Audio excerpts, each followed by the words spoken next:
Hey, everybody, welcome back to the Chasing Edges podcast. I'm your host, Brian Peters. Got an absolute stud on today. Big brain, deep thinker, very articulate human and leader, and Logan Gelbrich. He is the owner of DEUCE Gyms out in Los Angeles, as well as a leadership and organizational consultant, a speaker, and an author of the Go Rite book. And the boys touch on the book and the lessons from it, as well as give some spoilers.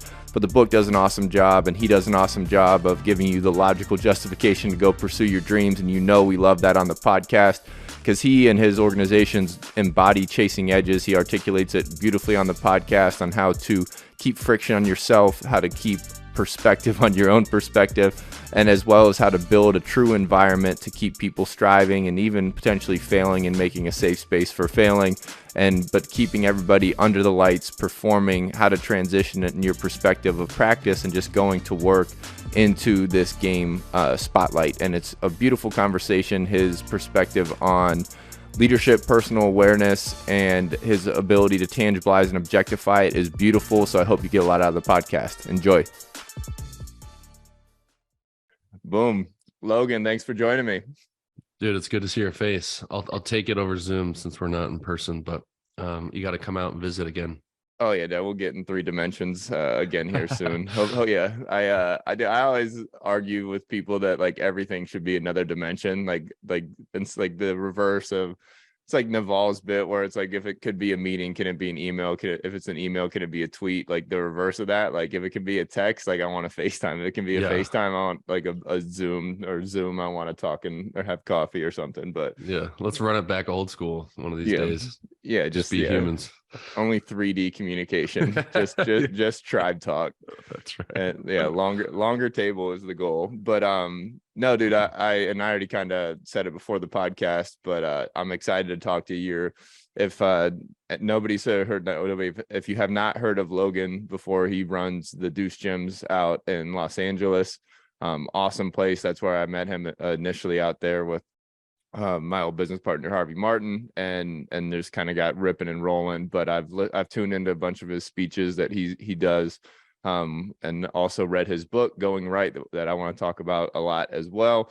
But just a little preface for the boy, just to get the hype out there. But very structured, awesome human that articulates all his ideas and concepts very well. Awesome coach. Even like the structure of your gym, I want to get into too. But hype's over. You're you're awesome human. But how we start off the deal is where are you chasing edges right now? Where are you learning and growing?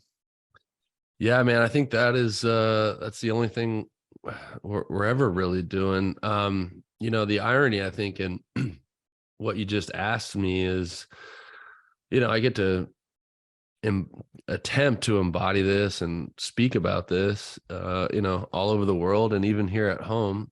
In theory, we've built a company culture that is sort of systematically identifying, exposing, and evolving our edges all the time.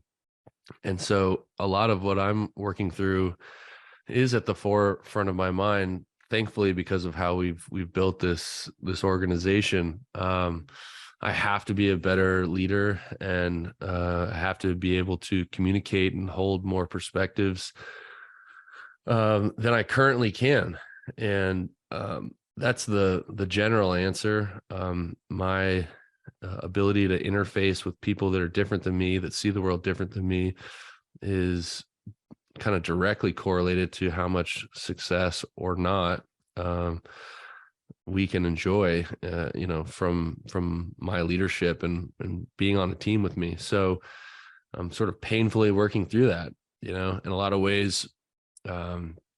We sort of hold this perspective that we're all in over our heads. I'm stealing words from, my guy, Bob Keegan, who I reference just about any time I'm talking. So forgive those who have heard me say this before, but Robert Keegan is a researcher of adult development at Harvard. And he has a book by that title, In Over Our Heads, in which the basic premise is that our problems, the capacity and complexity of our problems, are generally greater than our capacity to hold space for those problems. And so I'm no different. I'm sort of full well knowing that I have to create a bigger container for leadership to do the things that I want to do. And it's hard as shit every day.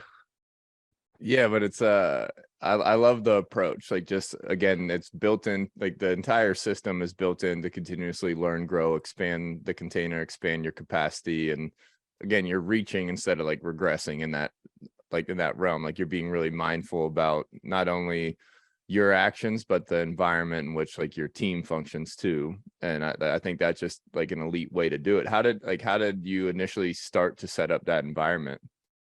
Well, my route to this current entrepreneurial place came through team sports. And I think, you know that, but, for the listeners, my background's in baseball, played collegiately, I played for, 5 minutes professionally, but I devoted so much of my life to being the best in the world at that. I never achieved, that title, best in the world or whatever, but that was the North Star.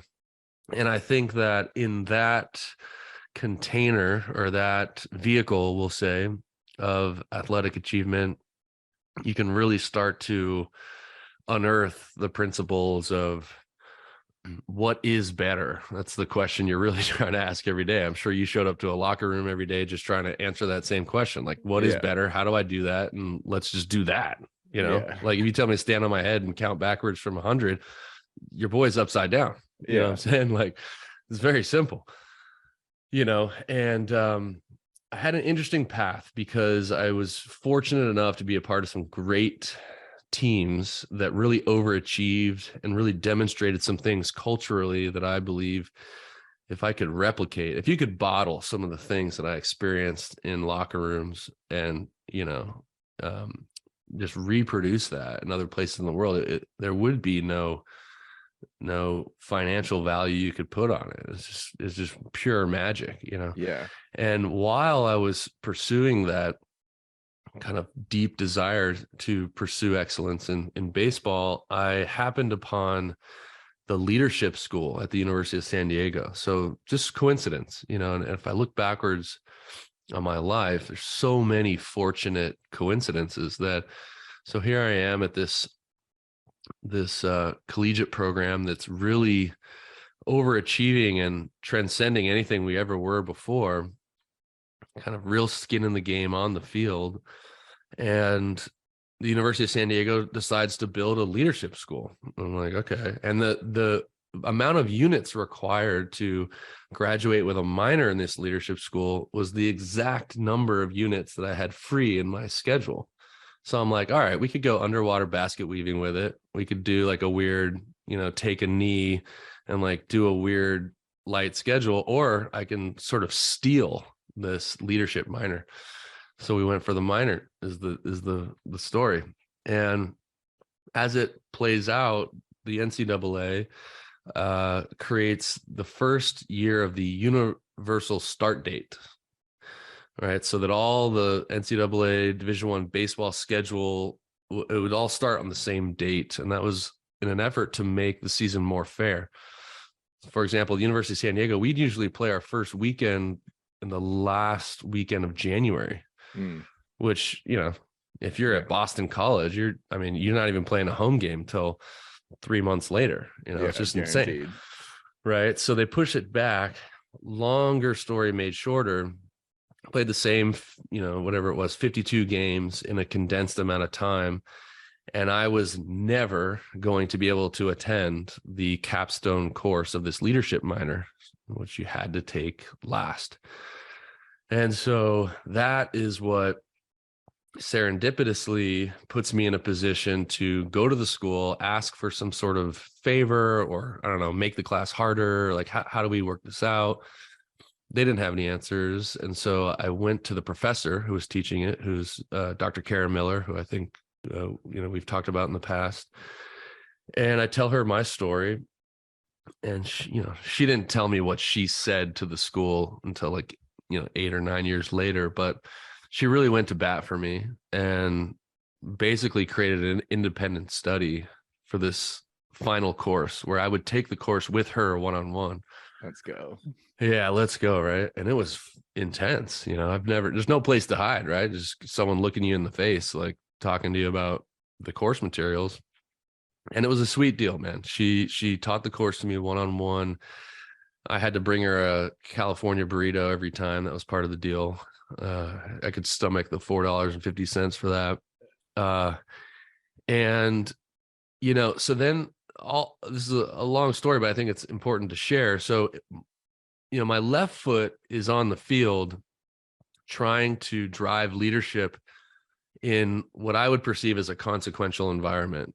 I'm a civilian, I'm not at war or whatever, but you got 30 other guys who perceive that they're on this planet to be the best baseball players in the world and to win a national championship. That's our reason for being.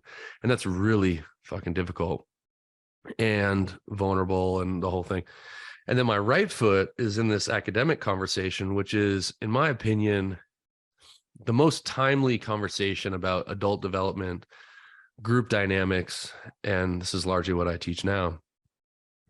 So as we fast forward, Dr. Miller ends up going on to Harvard, working with Bob Keegan, coaching the best in the world at developmental organizations, Ray Dalio's organization, Bridgewater, insane, right? Yeah, elite groups, yeah. Elite, man. And so, to be honest, I wasn't that talented of a baseball player, and I'm not that talented of an academic, but maybe having one foot in the arena and the other foot in this theoretical world has put me in somewhat of a primed position to do what you said at the outset of this podcast, which is to communicate some of these things in a way that maybe my team and other teams around the world can relate to.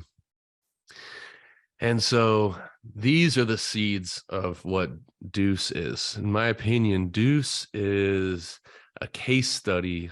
It's a way to practice these principles.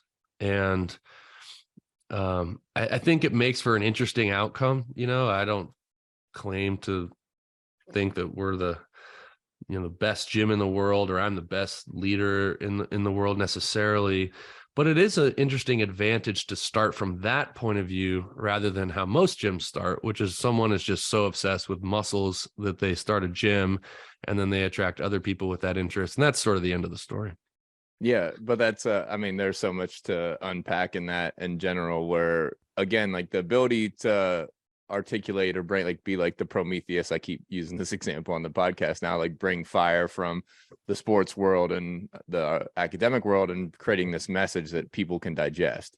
I think that's where, like, there's so much leverage in the ability to articulate and communicate. And obviously I think you do that beautifully in all your businesses that you got going on, whether it's consulting, coaching. But the one of the coolest things I saw at DEUCE was I'm going to probably articulate it wrong, but the coaches school inside of DEUCE, where one, it's like you have to earn the right to coach there in general, no promises, you have to pay your dues, and it might not work out. And then on top of that, these coaches are constantly getting refined. The environment's not built for complacency. Yeah. And I think those structures, like, I hope you can obviously make that sound better from what I just tried to say, but in that realm, because one of the coolest things, because I was talking to Caroline and like a lot of people at the gym, and where you have them coaching and you take away one of their communication abilities, whether it was I think it was like hand movements, or take away their voice, and they still have to coach. And you start to get, again, solving problems and create the art of coaching where you don't know what your weakness is until, again, something's exposed. And I think that's really cool. But so yeah, if you want to articulate 100%. Yeah. So what you're speaking about is, let me take one step back. So it's clear to us in the organization, if we use DEUCE as the organization we're talking about right now, we have two bottom lines. One is making profits, revenue, selling fitness. That's one of the that's one of the ways that we're in business. And then the other one, which is the rarer one, is that with as much weight and intentionality one of our bottom lines is the development of those inside of the organization, meaning to the same rigor and standards that we would be like, hey, we can't make less money in 2023 than we did in 2022. We can't not evolve our edges. I mean, speaking to the podcast that you have here, is like, we need to be knowledgeable, hunt out what our capacity edges are. Some of them are technical from a coaching perspective. Most of them are not technical. They're more adaptive from a leadership perspective, from a human being perspective. And that's a whole rabbit hole I think we can go down here in a second. And not only do we need to know what those edges are, it's sort of shared knowledge and shared wisdom in the organization, what those are for each other. And then we have to exchange the type of information that would allow the growth of those edges. And what's weird about this is when you become like an adult in the air quotes real world, I observe that things become less and less explicit when compared to like the sports world. Or I don't really know much about the military, but my friends who are in that community seem to articulate similar group dynamics where the mission is so profound and potentially consequential that best practices emerge despite the discomfort of those practices. Meaning, like, I'm sure you've been in a huddle sometime where someone was like, Pete, I need you to hit your mark and I need you to get there now. And I need to do that better immediately, right? In some other language than that, a couple F-bombs, whatever it is, right? Yeah. Okay. People don't speak to each other directly in the real world. It's rare and it's low performance as fuck, right? And so we need to create this environment explicitly, which says, hey, I'll ask a question right now that I've asked in 12 different countries around the world. Who here in this room is here because they want to be better, more evolved, further along, capable of more elevated, etc.? And everybody's hand goes up. Now, the type of information that you need to specifically accomplish that goal of evolution, development, edge work, etc., is, and I hate to be the bearer of bad news on this, people have heard me on other podcasts are immediately rolling their eyes, because that type of information is disconfirming by nature. Right? I'll use you as an example just to make this clear, make this more explicit. Is if we had some sort of technology, maybe Elon develops it or whatever, or I could just download your consciousness and then I would like print it out. That'd be a waste of a lot of paper, but it'd be a lot of paper. I could print out everything that you believe and perceive and know to be true. And then I just sat here and read that back to you. You would leave this conversation exactly the same as you are, right? However, if I could share information with you that was disconfirming to your perspective, and this is sort of negative in nature, unfortunately, because that would then challenge your perceptions, your belief systems, and potentially grow your edges. So when you raise your hand and say that you want to be better, further along, evolved, bigger, of greater capacity, whatever, what you're inadvertently saying is that you need and want disconfirming information, specifically negative feedback.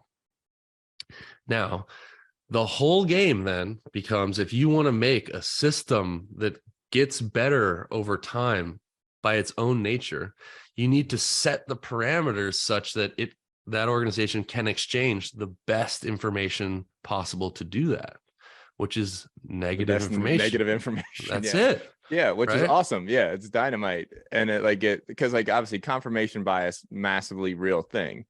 But like when you start to break down some of the nuances of that, where it's like I try and say it a simpler way sometimes. Like when we set goals, you're like very descriptively saying that you're not where you want to be. And do you have the systems? Usually that just identifies flaws in the system. like I'm not taking the right steps to close this gap between where I am, where I want to be. But there's so much more in that gap that's really happening, where it's, okay, what personal narrative am I following that's flawed? And then where do I lack efficiency? And like the efficiency is, like, for me, is usually either communication to myself, communication to others, or the absorption of communication from not a higher power, but like a higher knowledge base or conscious base, which again is I think what you're articulating in the sense that, but like the fact that it is negative, and I view it in the realm of poison, where regardless if you're going to choose negative information, which is eventually going to be a good positive feedback loop in the long term, like if you basically choose the poison of suffering for this higher goal, like if you choose not to suffer, that's also a different version of poison. And that's one of like Dr. Peterson's bits that I've adopted, in the sense where it's just like you get to choose, but regardless you're going to take some poison. Totally. You mentioned the higher power thing, and I just want to acknowledge that. So one of the challenges of what I just said is inside of the complexity of group dynamics. Like, being in groups is hard. It kind of works at the highest level of sport and military, and sometimes you see it in like really mission driven startups. But humans are so different that it's very difficult to work together in close proximity. I mean, it's a real challenge. You could bring anybody on this podcast from any company and they would be like, oh, dude, these meetings, bro, and what is that about? It's because it's so difficult for people with different perspectives to get together and be with each other, let alone accomplish something together. Right now, that's the downside. The upside is, and this is the crux of like the human experience, and not to get like so deep so quick into this conversation, but we cannot see ourselves. I perceive you, Brian, as a very self-aware individual, very, and you cannot see yourself with perfect clarity. You have many filters in which you see yourself. Same is true for me. Yeah, and so agree. Yeah, and we can use the upside of group dynamics to increase the clarity of our vision of self. Right? If self-awareness is the key, know thyself is the key to this whole trip, then you'd think you'd want to take advantage of all the mirrors around you to get a better look. Right. And, if I'm just evaluating how I show up on podcasts, like from my own perspective, I think sometimes I live in the clouds a ton, and people maybe listen. They're like, wow, that was like two smart people talking, and I don't really know what to do with that, but something important was said. So let's like come down to earth really quick. So there's a framework that I like to share that I think people will never forget and is really helpful, that is really timely right now in this conversation. And it dovetails into this like higher power thing you said earlier.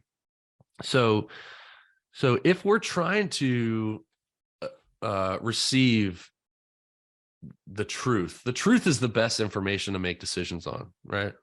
Okay. Guaranteed. Now if we start from the premise that our perception of the world is never the truth, it's like some piece of it, or it's our skewed view of it, then it seems as though we should be on a war path to develop better perspective, to get a closer look at the truth.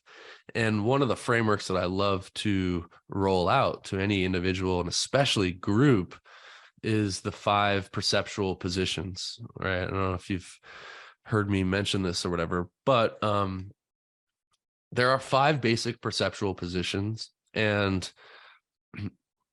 it's really helpful to roll this out in a team, because once I tell you this, you can't unknow it. And it provides this lubricated language to have hard conversations. Okay, so the first perceptual position is that of self. So right now you're experiencing this conversation from likely the first perceptual position. That's where I'm spending a lot of my time during this conversation.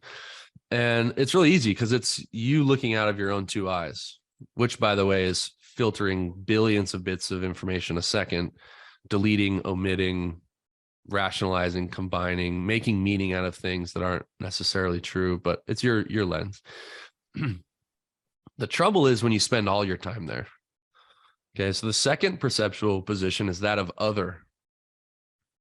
Now, I wouldn't be an expert in it, but I could try to start taking on your perceptual position of this conversation.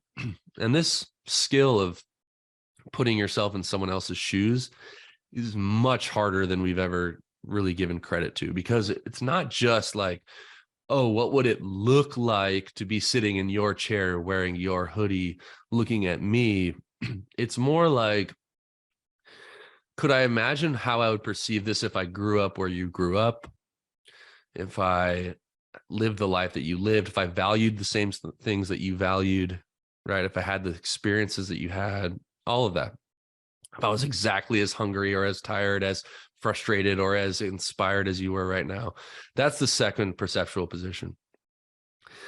The third perceptual position is that of the observer, which is sort of like if you could symbolically observe this interaction from like over there. And when I say over there, I just mean not here, kind of like behind a pane of glass, no emotion.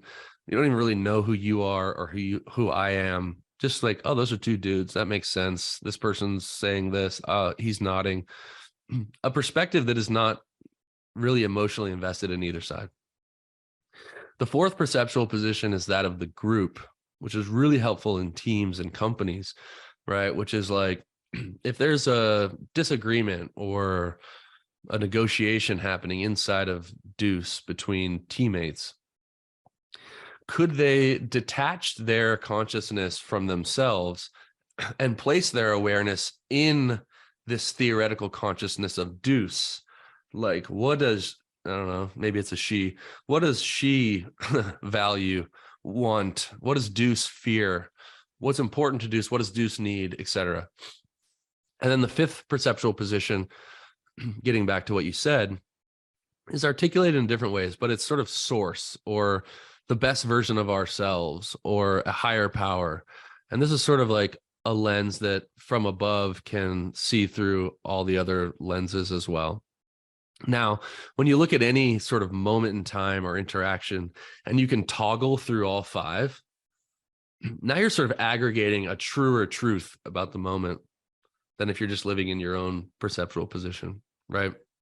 And it's a simple framework, but the premise of like why I'm sharing that and why that matters to us in an organization that claims to be developmental is, well, if all work is practice rather than a performance, if all work is practice to find and grow your edges, then we're trying to just gather as much information possible to develop ourselves, right? To understand those edges. And if you go through life just trying to self-evaluate all the time, you're probably missing a ton, you know? And so you need people, you need to bounce off of other people, do hard work together and see in the areas of your life that you are incompetent or start to get squirrely and weird or dishonest or shady or reactionary or defensive, right? And now the work becomes the thing that teaches us who we are. Yeah, that's you said a couple cool things there. One, just the approach to these five positions, I think is powerful in and of itself, because I've had this conversation a little bit before where like we'll go back into the athlete lens. So I'm the athlete, but I'm working with 4 different people outside the organization, the PTs and the strength coach in the organization, and they're kind of all communicating, but they're all not speaking the same language. So establishing a universal language, in particular, like the assessment of my physical skills, muscle recovery, X, Y, and Z, should be paramount. And it sounds like you're trying to translate the same concept of at least getting everybody speaking the same, I think you said lubricated language or something like that, where like that makes sense to, because like with the difference in human perspective already, like I like the Stumbling Upon Happiness book where they articulate where like me and you can't even talk about happiness the same because our whole, where I grew up and where you grew up and our life experience. So we're really just speaking about happiness on different scales from different perspectives. So if you demystify that, it makes more sense to, okay, what's my perspective? What's their perspective? You're just adding more information to make a more accurate view of reality.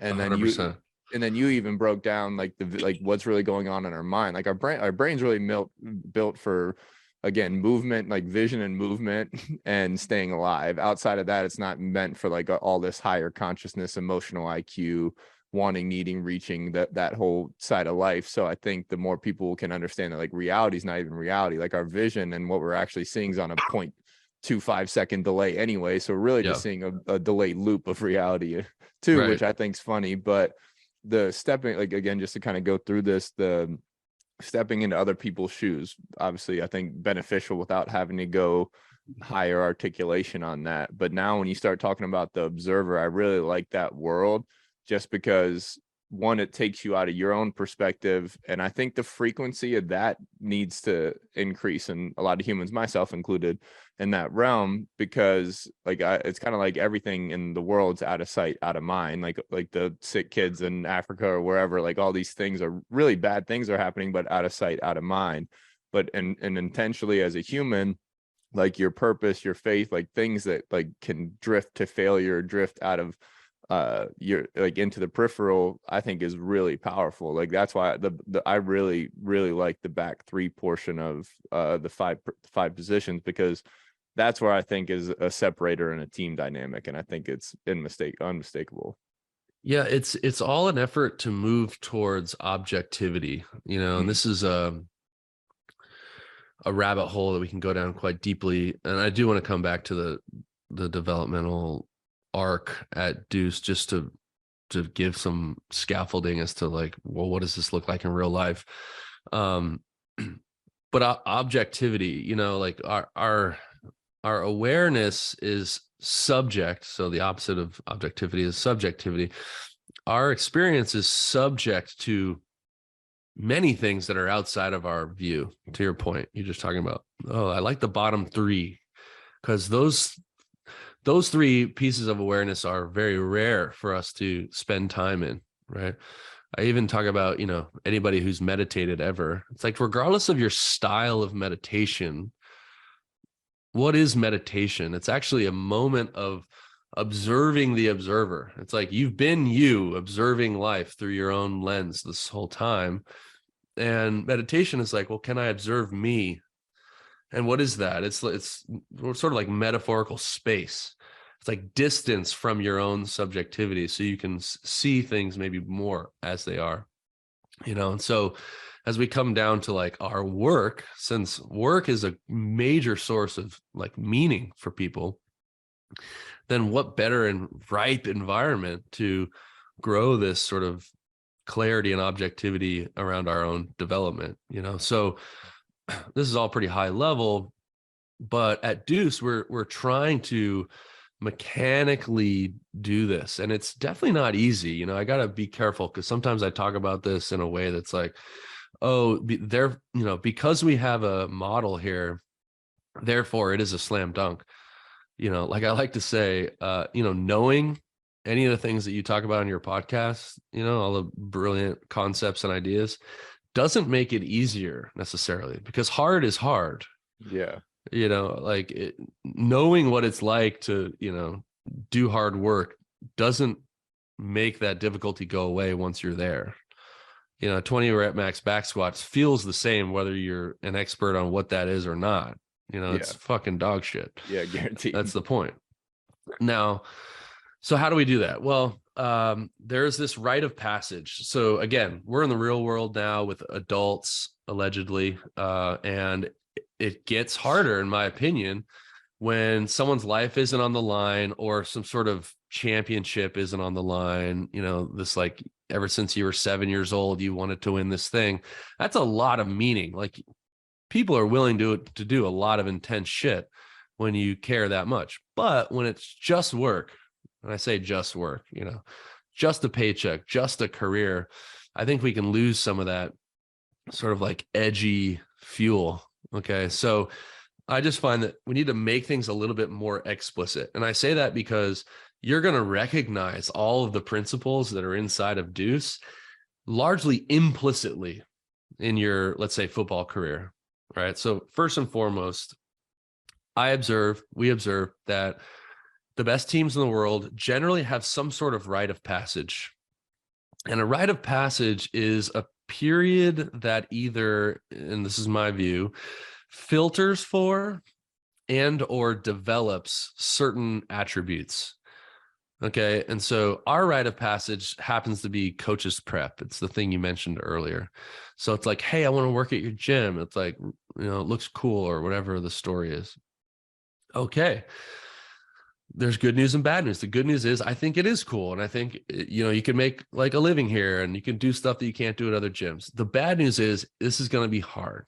You could probably make money faster anywhere else in the world because we have this rite of passage coaches prep. And essentially, to distill it down, it's just going to take longer. It's going to be not as physical, but let's say physically and emotionally challenging.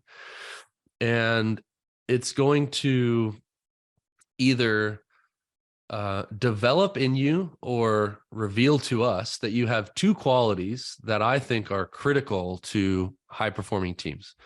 And that is unique levels of trust and willingness. Okay. So people who make it through this rite of passage either already had it, or by going through the process will have it on the back end, which is more mutual trust in the team and higher level of willingness than is normal, right? So there are certain, you've been in locker rooms where you look across the room and you're like, I didn't grow up where that dude grew up. We don't even necessarily like each other, but there's a thing that connects us that means I trust him and he trusts me, and I'm willing to work harder, go to my edge, do more difficult shit. And so is he, because of us being in this locker room.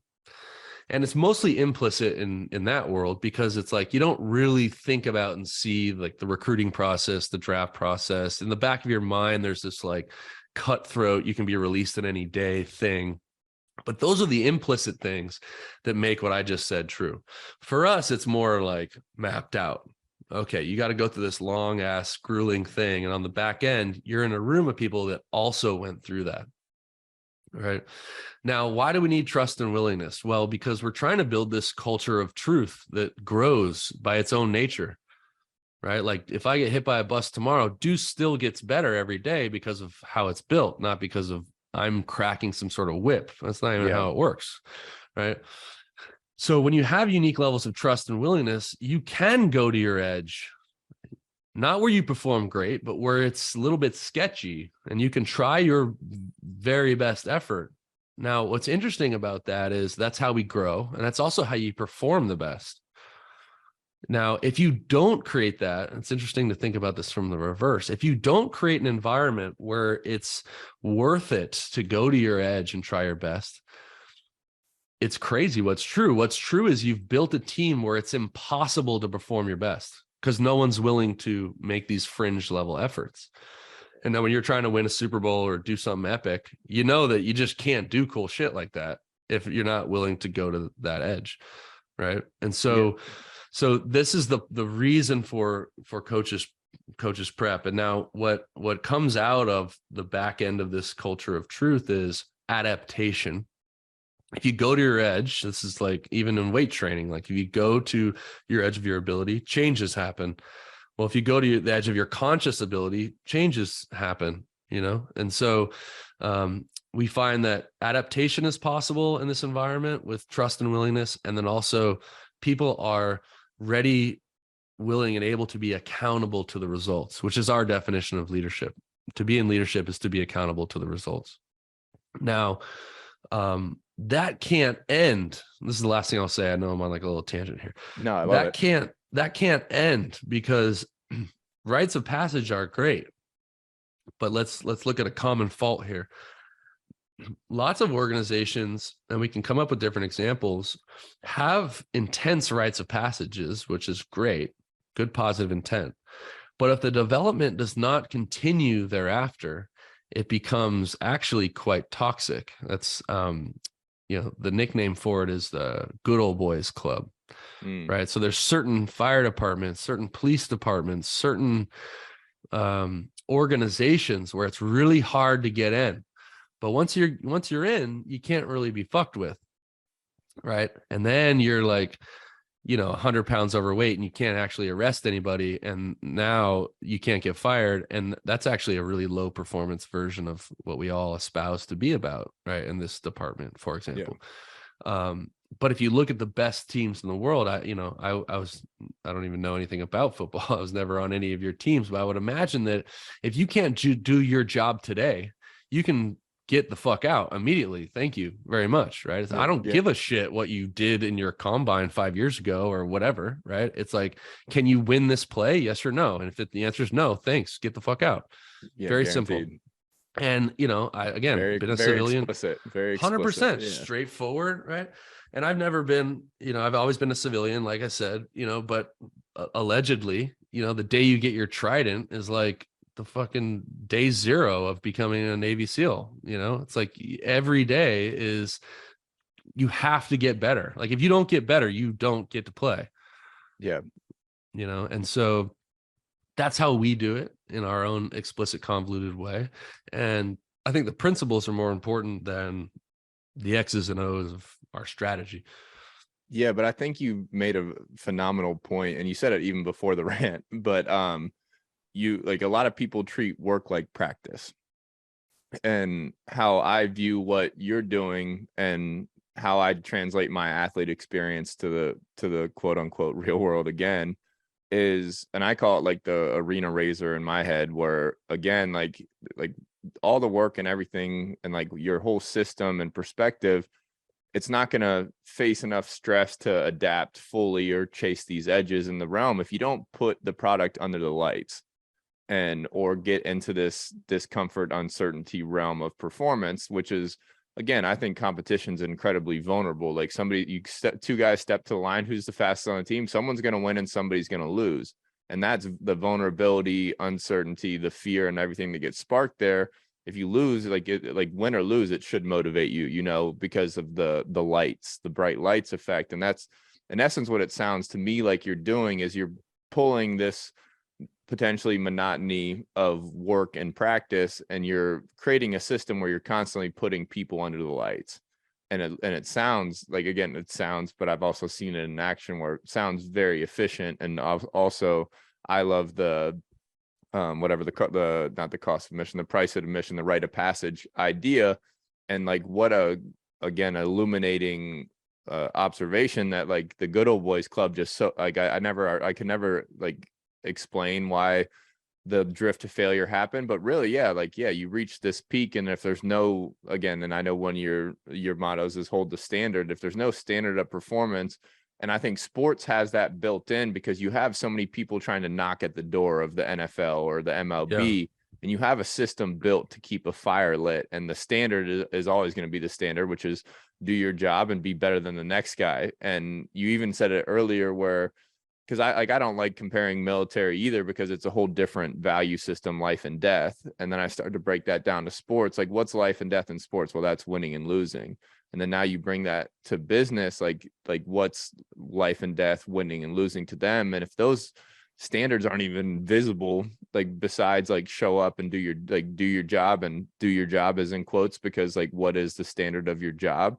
And if there's no, but like to your point, if there's no edges and there's no discomfort points and friction points to cause growth, like there's no way that, like, stagnation's dying in my eyes too. Where I just think the system you have in place to put these coaches under the lights, to have them prove themselves, and then for that to be eternal, is an athletic model that I think obviously every system could be adopted. But I'm not saying athletic model, but like that's a high performance lifestyle to stay on the edge and stay growing.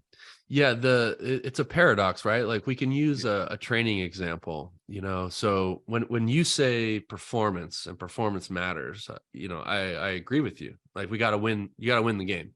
Yeah. You can't like use all this like colorful language and models and shit like that to excuse being 0-13 or whatever. It doesn't, you got to win. You got to find a way to win.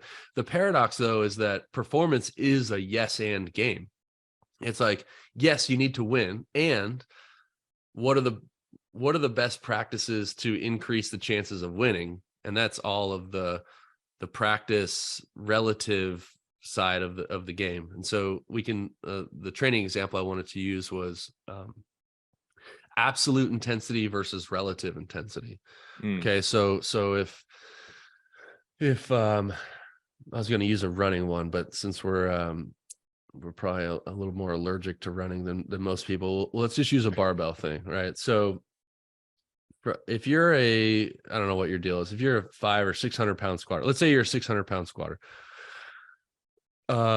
your absolute max is, let's say, 600 pounds on the dot. Timmy comes in, his absolute max is 405. Okay. And so if we come in from a performance perspective and we say the task today is who can squat the most. Okay. Timmy puts 405 on the bar and the bar slows down. He's grinding through the sticking point, stands that baby up, racks it, PR 405, most he's ever done. Right. Well, the task is who can squat the most. So you still got your slides on and you put 450 on the bar and you do a single and you win the absolute intensity game. But from a relative intensity perspective, Timmy was revving at 99 and 100%. And you're at, we're not going to do public math, but you're at whatever that is, 70%. Right. Yeah. Okay. So you won the game. Now, the paradox of performance is, how specifically do both you and Timmy improve performance? And it has nothing to do with absolute intensity, and it has everything to do with training at relative intensity, right? It's like, how many sets of 5 is he going to do at 80%? And how many sets of 5 are you going to do at 80% of your thing, right? And so getting better is an effort of relative intensity, and so if you don't acknowledge that part of it, right, we can extrapolate you and Timmy's arc out. Like, if you just go into the gym to beat Timmy every day and he's training at a relative intensity, his needle's going to move, and you're going to take all your wins and you're going to be the same guy, or maybe even worse, right? And so from a trajectory standpoint, maybe Timmy is on an improvement trajectory and you're not, right? In that example. So it's this yes and thing. Like, can we hold both in tension, and there's this quote that I share at the summit, man, that really glued the culture at the University of San Diego together so strong. Because we were like a top 25 program, mid-major school. It's the kind of school where, we'd go play Georgia and Texas and all these teams or whatever, but like your professors kind of don't really know we have a team kind of thing. It's like this weird, you're not like, you're not like living the life, but you're good at what you do. And we really overachieved with this motto that I think articulates what I just said really well. It's this like divorce of process and results. Right. And it goes like this, it says, we will not accept in victory that which we wouldn't accept in defeat. Right. Yeah. And now you have this beautiful tension where you can sweep somebody, you can beat the absolute fuck out of somebody, and coach kicks in the door of the locker room and says, the fuck are we doing on the bases, and this, that, and the other thing, and I can't, and you're just getting ripped from a process perspective, right? Objectively, absolute intensity wise, we scored more, runs than the other team, and we won. But if our process is not executed with excellence, then this is unacceptable here. And the opposite can be true, right? You can lose, you can take an L and come in and it's golf claps. Like, we won every single pitch. Our process was dialed. We had our plan, we executed, and we just got beat. And now you have an environment where it's this like anti-front runner culture, where it's like, we're so committed to mastering what we can control that we trust and back and support process over the outcome, right? And that is the sweet spot. And I think we all want to, bringing it back to like DEUCE, for example, which is a business in a for-profit context in the real world with real adults, is like, I think everyone wants to work at a place where you can try your very best and fail and it be okay. And that's what we got. You know what I mean? And if we can't master the X's and O's of the things that are in our control, I don't give a shit if we're the most successful gym, and like, it's unacceptable. Yeah, You and that's beautiful in the sense that, like, even in the sports analogy of it and the DEUCE analogy of it, is like that's a universal language, because like so much, like, I don't want to overgeneralize, but the problem with a lot of, we'll say, workout programs is the fact that you can hand this program, science based, like perfect program for general adaptation, periodization, whatever conjugate, whatever methods on the sheet, and you can hand it to a human and it's supposed to work in essence, but you hand it to 10, 20 different athletes of different sizes, like they're all going to react differently to the program. Like that's not really universal language. You need to understand their efforts, their techniques, they're all these multivariable systems of life and performance in general. But that, again, that understanding of, I'm not gonna be able to redo the quote again, but like the standard, despite victory, and all you like, and what I hear is outcome detachment. Yep. Is not letting the outcome affect the process, is like that's the universal language that can be, and you articulated it beautifully. And like it doesn't matter if you're an athlete or a business folk or whatever it ends up being, like you can understand the logic in that. And I think that's freaking beautiful in the sense that like now you can move forward once everybody's speaking that language. Yeah.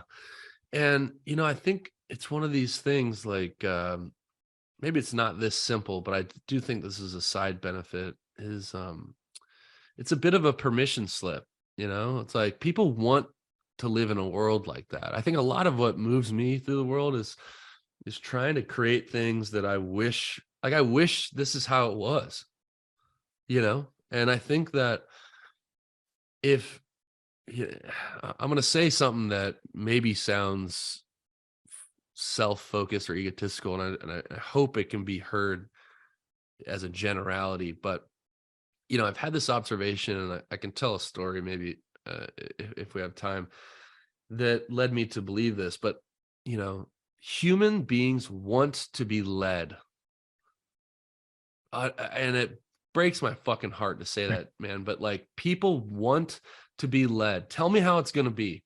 And when you tell them how it's going to be, generally there's a relief. Oh shit, okay, cool, I got to try hard and do my best. Okay, thank God. All right, got you, Roger.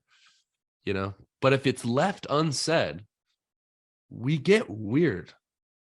We devolve into these weird, you start side-eyeing, how's it going to be? And it's unclear, and behavior reflects this chaos, Now, that doesn't necessarily mean that, I think that, I need to be the one doing the leading, but I think that that's true in any room. It's like we want to be led. And when you set the parameters in a group to where we're all aligned on how things can and should be, you'd be surprised at how willing people are to do work, it's an effort unknown to mankind towards that goal. No, dude, that's electric. Actually, like I haven't thought of it in that lens where, like I'm trying to simplify it in my own logic just because the wheels are spinning. But like a breathwork routine, like I'm phenomenal. Like when somebody's leading me through a breathwork routine, I can hold my breath longer because I'm not worried about the accountability of keeping the time and hitting the windows and transitioning into like a slower state or anything like that.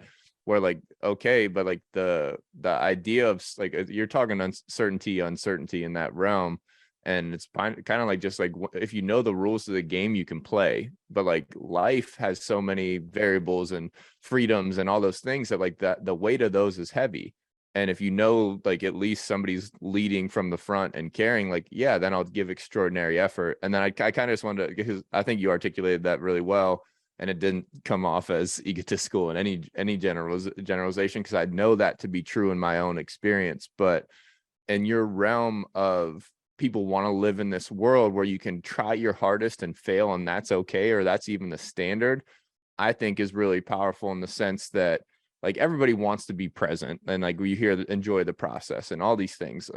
But like and at the end of the day, a lot of people live in the past and have all these regrets, and like that's where a lot of people live. And then it's fear of the future and uncertainty, and maybe you get led through that and life's easier. But besides the point, the idea of this relative effort that you're also talking about, I just say max effort in my head for that realm, but like it, like, and hopefully this transitions beautifully to your book, just because the subtitle of your book is a logical justification for pursuing your dreams. And so the logical justification in my head for giving max effort and staying in this red line of friction in my life is that looking back on my life and looking back on sport or any of my business ventures, like if I went as hard as I could and tried and made this magnificent effort and failed, like I didn't have regrets there. And that like addition by subtraction, like now, like where else can I go max effort in this relationship? Can I go max effort on this next venture or this workout routine, whatever? Because if I have to look back and say, was I trying? Did I try as hard? Did I ask did I do all these things? And I know I didn't. That all my regrets stack up there, because now like I can never go back and change my NFL career where I should have done X, Y, and Z, you know, like whatever it ends up being. But like, I think that aligns in the sense where like that is very logical to me to pursue a level of relative what was your phrasing intensity, relative intensity. Yeah. And like, and again, you're gonna take the poison one way or the other. I'd rather suffer and strive and reach than like sit back and again check the box, check into work and regress in whatever sense you want to, because that's poison too. Sitting on the couch is poison versus going to work out. And it's built in there pretty beautifully. You know, I think we were lucky to have sport, which is a finite game. You know, life is an infinite game, but sport, you know, puts these horizons out there. Sport creates a very clear gap between where you wish, you know, all right, you're 2 for 4. I mean, there's obviously 2 at bats there that you wish were different. So there's a built-in gap all the time. You know, all the time there's these imperfections that are sort of clearly articulated to you that provide this sort of space to take responsibility and traverse and push and go to these edges. You know, so I've always said, and this kind of like dovetails into the book, it's like, it really doesn't matter what it is. You know, I haven't played a single down of football in my life. I don't even know what's what in the thing. However, I know for certain, and you know, I'm cheating a little bit because we've had a few dinners together or whatever, but I know that you've learned things that I've also learned through that vehicle, you know, and all you really need is something to give enough of a fuck about to introduce you to your edges. That's it, you know? And if the thing that you care enough about, you know, I should say it different. If you care enough about something, right, you will go to your current edge in pursuit of that. And you'll have to overcome that to get to the next level, you know? And so it's a coincidence that at age, whatever, 6, I like started to care about this like atrocious sport, baseball, you know, whatever. Okay. And it's just like, it doesn't matter. It could have been fucking boogie boarding or rock climbing or anything, playing the guitar. Right. But life is real tough if you don't have a sort of, a feedback loop presented to you, you know, and this gets into a little bit of the book as well. It's like, we know that adversity and this disconfirming information grows us, right? We know that. But if you're moving through life only leveling up every time you get cancer or there's a financial crisis or your house burns down, there's no agency in that. I mean, life will definitely grow you up on its own terms. But, you know, I mean, you know the science around our psychology, right? It's like, if you're a victim to your environment, there's no agent, by definition, there's no agency in that.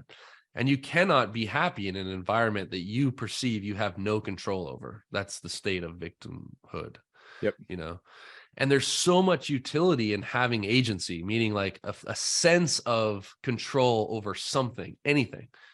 Yeah. Right? Understanding of your capability. Yeah. To the point of, you know, even you go down the dark path of like a Viktor Frankl scenario or a prisoner of war scenario.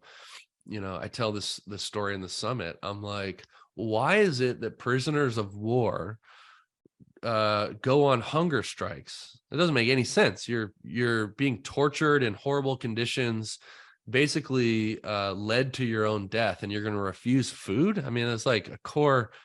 It seems like you're expediting your own demise. And it's not about nutrition, man. It's about agency. It's being able to make a choice. No, I won't eat that.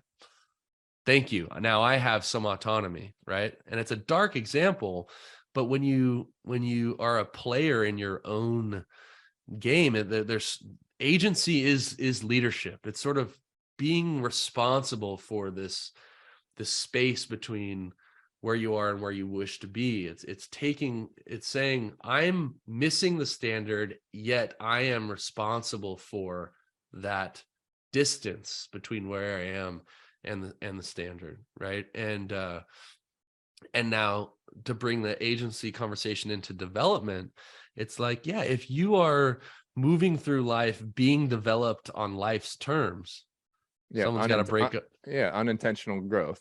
Yeah, that's right. It's great. It's gonna happen. Yeah, like, you'll have some stories. Someone will break up with you. You crash your car. You'll lose a leg or whatever goes on. Or you can take the principles of growth and inject them into how you do every day. And now who's in charge of your development? You are, right? You are pursuing this on purpose, right? And I think that's just a much more fulfilling way to navigate life, you know? Yeah. And that's and you are very articulate in general, but the book is just magnificent in the fact of like making the logical push to, again, like strive past and like what, like, I don't know. I think everybody in the whole world needs to just like, again, figure out what they want and go after it. And like plan B and like survival and all those kind of things, like your base responsibilities are keep that in your like rear view in the essence, or like in your peripheral. But I just think the push to, and I push people to be entrepreneurs. I push people again to try just do things and stay curious. But like the book embodies that in a very logical sense. And I think I said it before the podcast, but like I was always like, I had the purpose in sport, but now transitioning, like I had to, again, find my new system, find my new purpose, find all those things. And obviously I found your book at that time too, where it was kind of perfect timing, where I didn't understand that, okay, I no longer have this relationship with a previous purpose. I need to, again, develop a new one, and also, again, create my own logic and reasoning to make that purpose stick and find a standard for that new purpose. And mine was, and it was end up being the same thing from sports into the next level of life. Is like, I just want to grow in general. Mm-hmm. But if I was always growing towards that dream, and there's no difference from the football dream to like my next dream of the life I want to live and the job and people I want to be around and speak to constantly and those kind of things, where I just didn't realize how much of a little like fire and gasoline concept that was.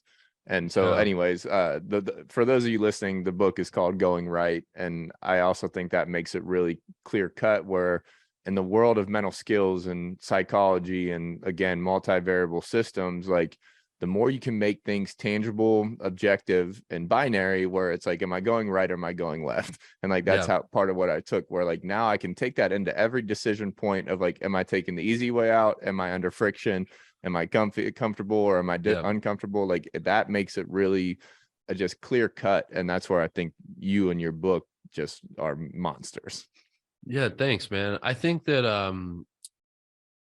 there's a lot of resistance to what the book would call, taking on this going right decision making.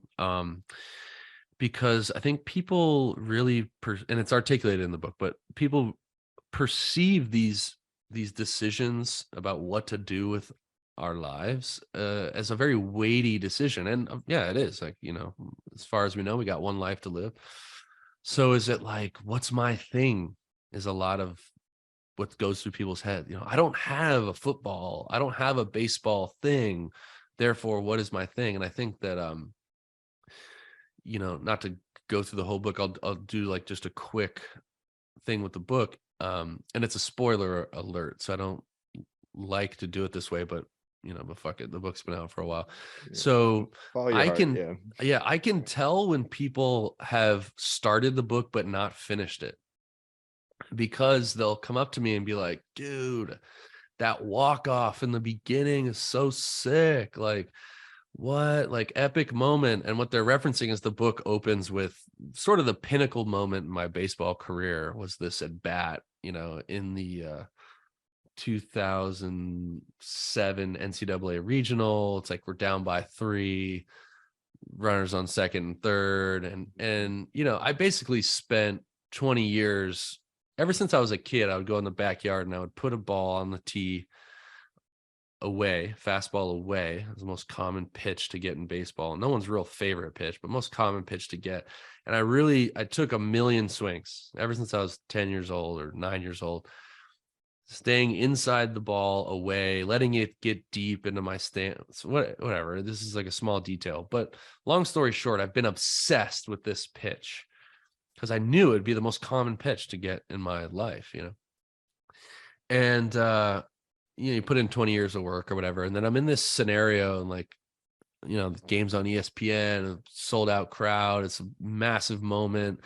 If we can't produce, my 29 brothers, our season's over, like the whole thing. And feels like a weighty moment. And it's really broken down to mastering the moment. I'm trying to see this picture and increase my chances of success and do the impossible, which is like hit this freaking, baseball, and it's this classic flow state moment. Time slows down. I'm coming in with a specific job, which is to hunt a specific pitch in a specific place, which is a fastball away, to put a good swing on it, something I've practiced for 20 years, to hope for the best success, to like do this crazy thing. And long story short, I get a pitch in the most consequential moment in my career. It's a fastball away. I've prepared my entire life for this moment. I put a perfect swing on a pitch that I've been practicing since I was 9 years old, and backspin a ball 400 feet for a home run. And I don't even remember the feeling as anything other than heaven. It was just like this. I get goosebumps just talking about it, and yada, yada, yada. It's this whole mapped out thing that makes me want to cry and is a really beautiful start to the book. The end of the book, however, brings clarity to that moment, which is that tied the game. We moshed at home plate. It was epic. We go in. The next guy hits a 3,000 hopper to the third baseman for out number 3. 10 minutes later, they come up and end the game on 3 hits, and it never mattered. It didn't mean anything on paper. Yeah. 20 minutes later, the best moment of my baseball career that I devoted so much sacrifice in my life to specifically amounted to nothing in theory. And I'm waving my hand being like, no, not nothing. I'm a fucking savage in every other point in my life because of what I had to do to prepare for that moment. So it actually doesn't matter. It's find something, let it fuck you up, go down the rabbit hole of excellence. And it doesn't even matter if it works out, because the vehicle of like taking you to the next level is the whole point. Yeah. And I think you, like, throughout the whole book, and obviously at the end of it too, sorry for spoiling your book, but everybody should still read it, because the intricacies in there are awesome, because you're also identifying like who you're really fighting in the process. And some of that is the perspective on the outcome. And again, like even like the spilled milk portion and all, like, we're not going to go through the whole book in that sense, but like understanding what the wins and losses mean, what the process really looks like, and why you should fall in love with it. And again, it's not going to work out every time, even though 20 years led up to this point of savagery. like now you get in the influence of a game and an environment, and really, like, again, where I think the most powerful thing is in that same perspective that you just articulated, that it doesn't matter, but it's fucking worth it. Yeah, totally. Yeah. And you can't, there's no reality where I could do the type of development in any esoteric type of way at the longevity and the intensity and the depth, and like introduce the lessons and the hardships in any convoluted way without like a vehicle for it. Like, thank God that someone went out there and painted lines on a football field to make sense of all the shit that you were practicing out there. Yeah. To get on the back end of it, which is like, those are the details, and here's the 10,000 foot view that's going to set me up to be a better individual in relationships and business and 1 million other things. It's like, you just need a vehicle, like go fucking start pottery. Who gives a shit what it is? Yeah. Yeah. And again, the outcome doesn't matter as long as like you enjoy the drive, or you're keeping the car maintained and souping it up. Totally. Or just drive the car so fucking fast that if you make an error, you're going to like total it and like nearly die. Right. And it's like, that is the type of flow oriented focus that teaches you best practices, Yeah, and that's that's funny that it just correlates to, because I just read Jim Quick's book too, the what's the name of it?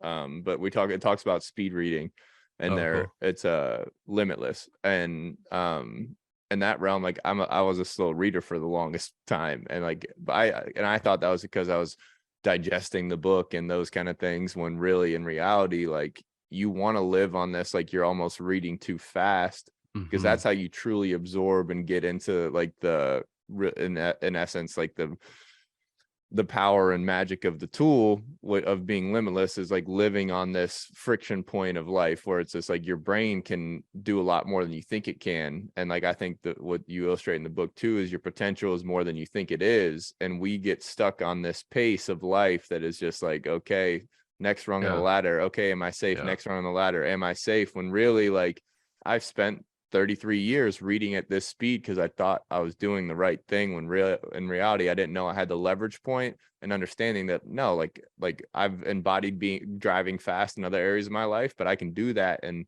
again, reading, painting, whatever it ends up being. Like, I did a Bob Ross painting the other day in 45 minutes, and but that was fucking awesome, and I exceeded my expectations, and I'm like, now I want to do it, like, all that thing. But like, I think the tempo and speed and process of your life can always fall into this realm of objectivity again. And can I manipulate it and keep friction?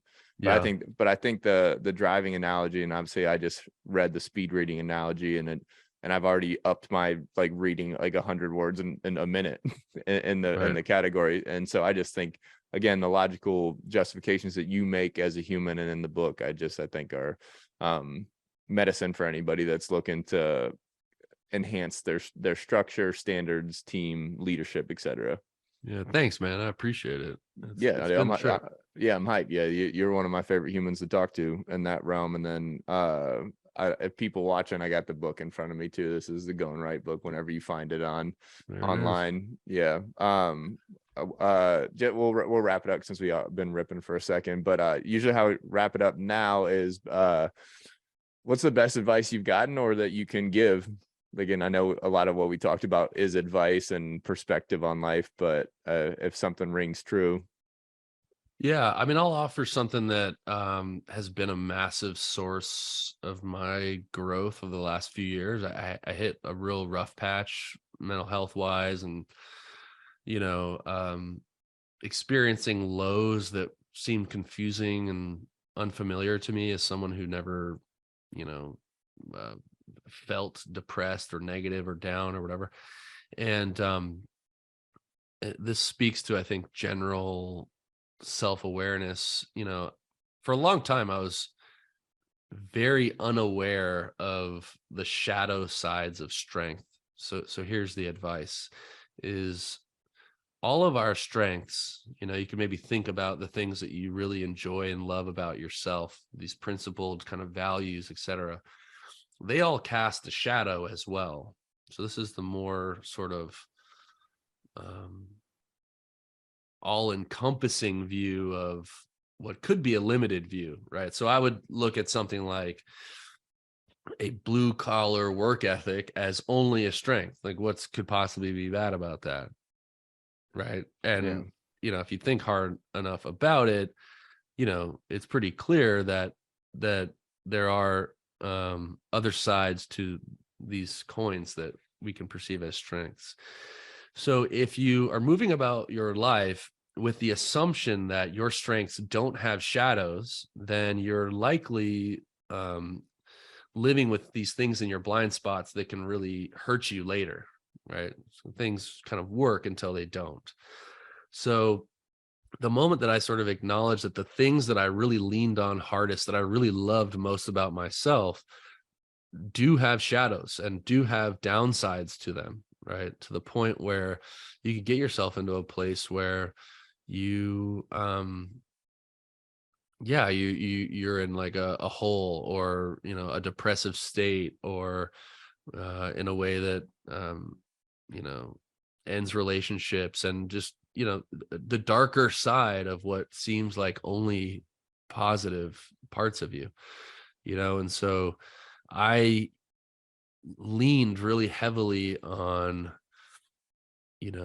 my perception that, like, oh, I'm not necessarily talented at anything, but I'm just down to work harder to win than everybody else. Therefore, like, that's my go-to, and then you could get a few years down the road and literally have no idea what you enjoy, what you prefer, what things you need to like recover, or whatever the case may be, right? And so I would just invite anyone listening to have a self inventory and just play the game of, like, the best parts of me have shadows, and if I don't know what they are, I got to really uncover what they are, because they're there.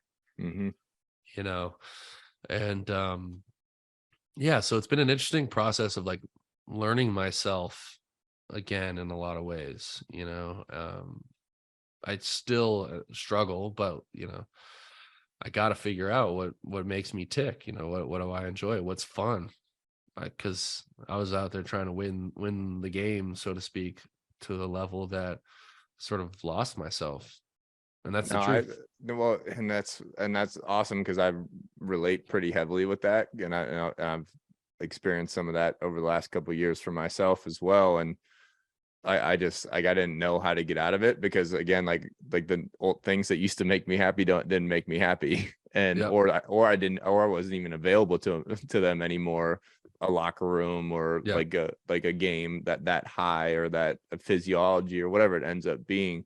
But I do think that's and like, but like you provided advice and a system in there where it's like we always have to evaluate that inventory, and we always eventually have to prioritize it. And like, so I went through a phase where I was like scheduling life first, and everything else was falling, and like, so like, or life, but by like things that were new or exciting, and then hopefully that spin me out. It didn't really spin me out of it at the time, but I still pulled some of the practice and applied it. But the trap there that I've felt, and I've had to coach through a few times, is like the Icarus paradox is what I've been calling it, is where like what got you there doesn't keep you there. And then when all these variables change, when when the workhorse was the reason you got there, but the racehorse is what's keeping you there, you need to spend time again being this racehorse that can show up once a week, or show up on presentation day or lifting day. And I the only thing I knew was being a workhorse, and like that I think that hurt me. And while I was still playing, like that's all I knew was work capacity, when really I needed to fine tune my racehorse.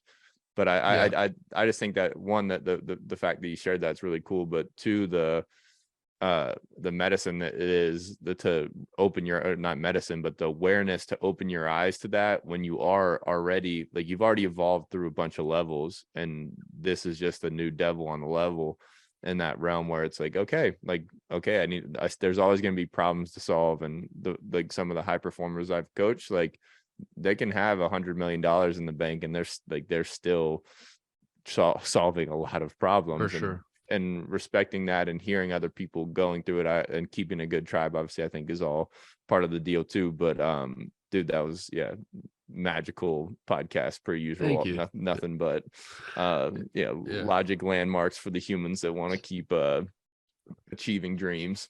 I think that's pretty cool. Well, we got to go 3D, man. I'd love to grab a meal with you, and I really appreciate you having me on. No, dude, pumped you hop on.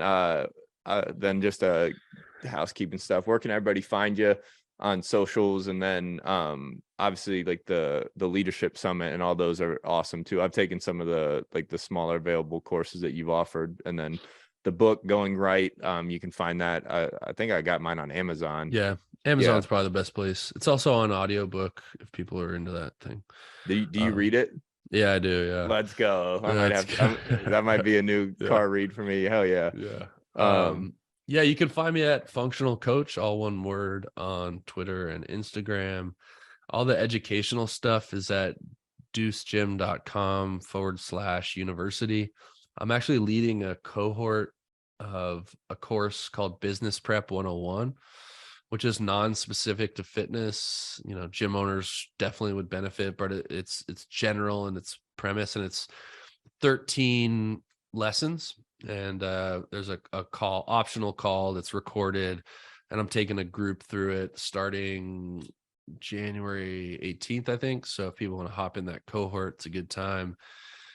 Super practical. You'd be like doing exercises to improve your business, learning a concept each week with a case study, assignment, lecture, and then obviously the community of people going through it. And then looking to get the Hold the Standard Summit on the schedule for New York. So, been all around the world. I haven't done the East Coast yet. So that'll be cool. Looking at April. Boom. Yeah. And then, but like, for clarity's sake, cause I'm probably going to hop in at the business, 101 is what it's called. Business Prep 101. Yeah. Business Prep 101. That's the 13 classes are virtual, right? And then we can hop on. Okay, cool. Yeah. All right. Perfect. Yeah. That's awesome, dude. Well, yeah. Again, thank you for your time. Yeah. Thank you, man. And, hope to see you in person soon. Yeah. You're the man. Be well, bro. Yeah, you too. Hey, everybody. Thank you so much for tuning into the podcast. Hopefully you're getting some value or at least some entertainment and juice out of it. If you are enjoying the podcast, please don't hesitate to subscribe on YouTube, Apple Podcasts, Spotify, everything you can find. All the support and interaction is greatly appreciated. Thank you for all the support, and have a day.